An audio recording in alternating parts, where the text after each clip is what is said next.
Olá, minha gente, bom dia. Aqui é o teólogo Léo Almeida.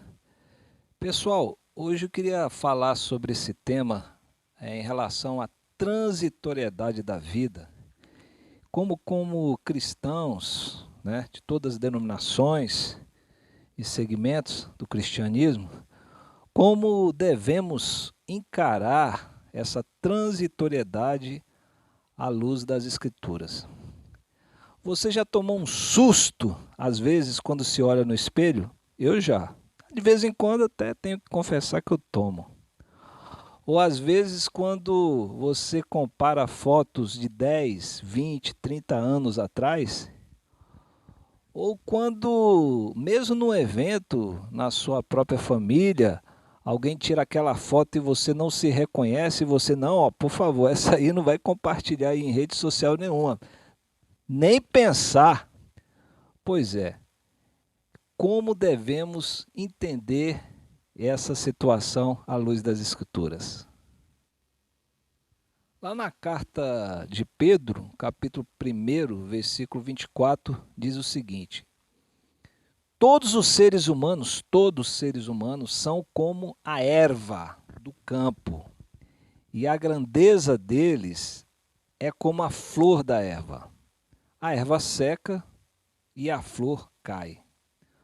O que está querendo sinalizar esse texto? Que a nossa vida tem fases, mas em algum momento esse nosso corpo físico vai se deteriorar, mesmo com a ajuda aí da medicina, pois o processo de envelhecimento acomete a todos nós. Por mais que tentamos um tipo de uma fonte de juventude, como aquele filme daqueles idosos do Cocum, descobrir aquela pedra turbinada numa piscina, nossa vida tende a esse processo de desgaste, de oxidação. Por mais que tenhamos essa ilusão daqueles jovens idosos daquele filme, não ficaremos forever young para sempre. Então, como vamos encarar esse processo natural que seria essa flor da juventude? Em primeiro lugar, ele diz lá a necessidade de estarmos purificados por meio da palavra da verdade. Leia aí o versículo 22. Agora que vocês já se purificaram pela obediência à verdade. Alguns às vezes, não, cheguei nessa idade, já consegui tudo, tenho grana, tenho dinheiro, vou chutar o pau da barraca, vou em busca da minha fonte da juventude.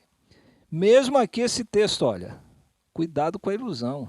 Vamos nos purificar por meio da palavra da verdade.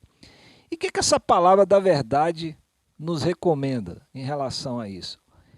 Vamos ler lá em Provérbios 5, 15 e 18. Quem quer, deseja ir à fonte, né?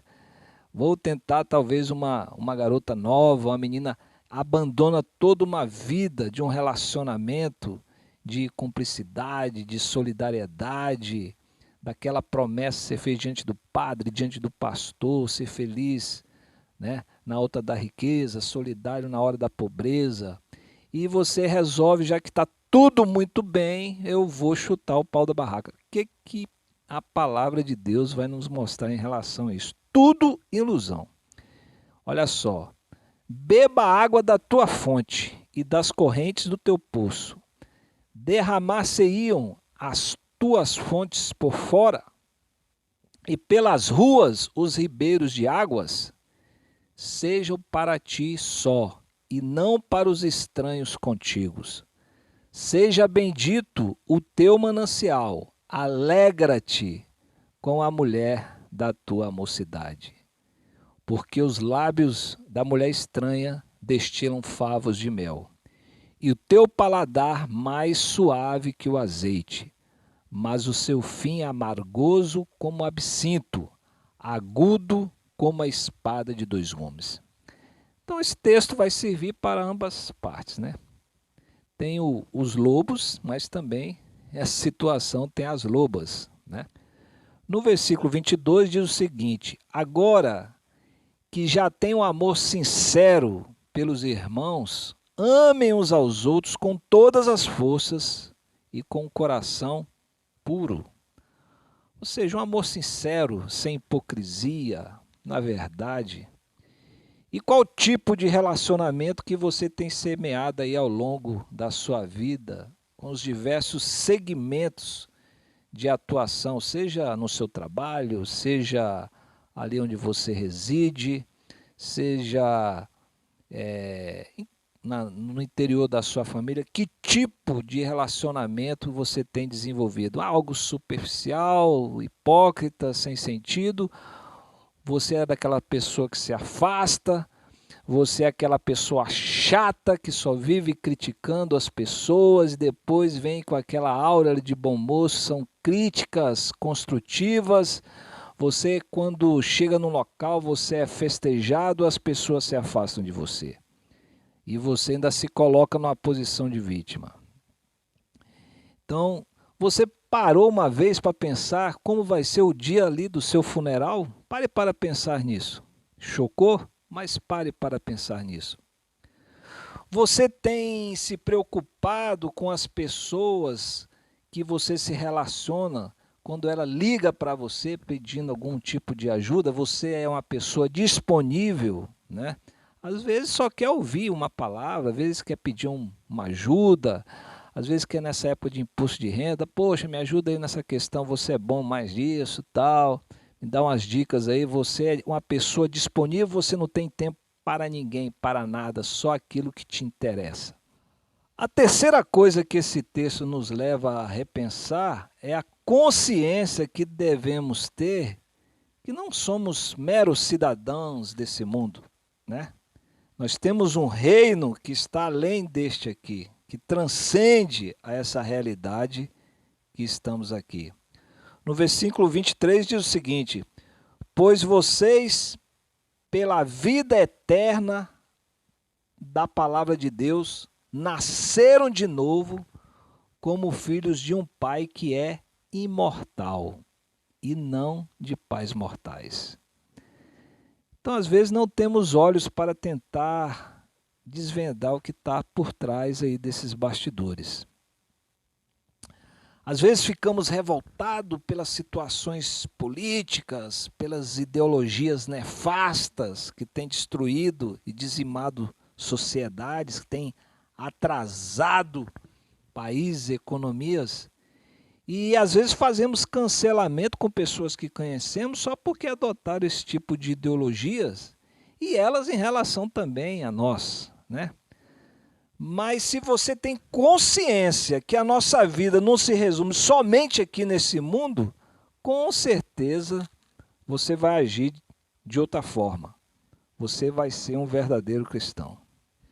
Bem, nessa mesma linha de ensino que Pedro nos colocou, outro apóstolo importantíssimo, o maior teólogo do Novo Testamento, Paulo, também nos ensina lá em 2 Coríntios capítulo 4, do 16 ao 18, ele traz algumas recomendações para nós vivermos melhor nesse desgaste, né, do nosso físico com o passar dos anos. A primeira coisa é não desanimar por causa disso. Ele diz o seguinte: por isso não ficamos desanimados, mesmo que o nosso corpo vá se gastando, se oxidando, né? O nosso espírito vai se renovando dia a dia. Ou seja, essa presente vida é um processo de nascimento, de crescimento, de auge, mas também de morte. É um ciclo natural que para que saibamos, como eu já disse anteriormente, que somos cidadãos de um outro reino que transcende a esse mundo, que está na eternidade. É que as aflições fazem parte dessa nossa existência como seres humanos. Ele diz lá no 17, e essa pequena e passageira aflição que sofremos vai nos trazer uma glória enorme e eterna. Tem um propósito muito maior do que o sofrimento. Hoje nós acordamos e saímos na rua nessa situação de pandemia, muitos estão desesperados.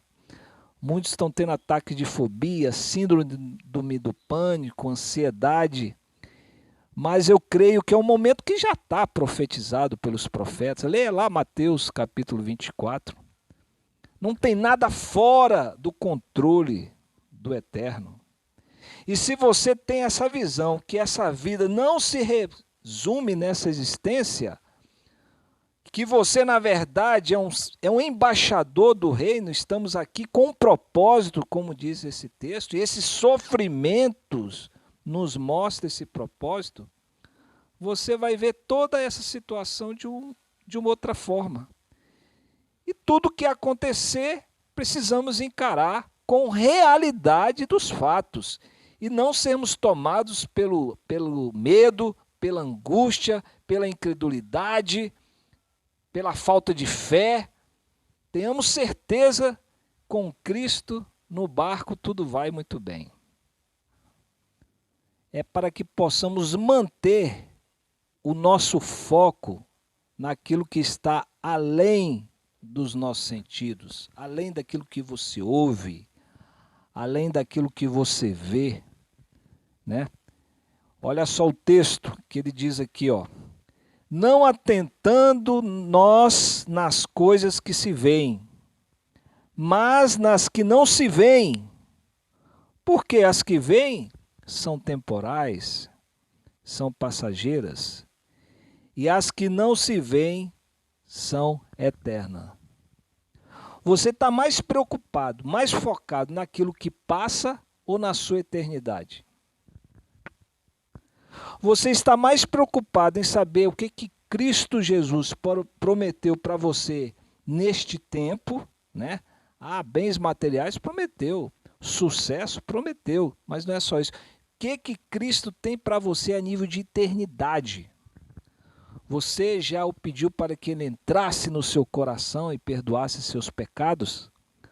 Você já confrontou ele quando ele fala lá em João, capítulo 10, que diz que eu sou o caminho, a verdade e a vida, ninguém vai ao Pai a não ser por mim? Você já parou para pensar nisso? Será que ele falou a verdade ou ele é um maluco? Ele diz que é o caminho, artigo definido. Ele não é mais um dos caminhos, ele é o caminho. Então pense nisso, pense na eternidade. Vamos vivendo aqui da melhor forma, amando da melhor forma, sendo boas pessoas, bons cidadãos, preocupados com sua família, preocupados com o futuro da nação, com questões políticas, mas saiba, a eternidade espera a cada um de nós. Até a próxima, fique com Deus, que Jesus abençoe sua vida para todo o sempre.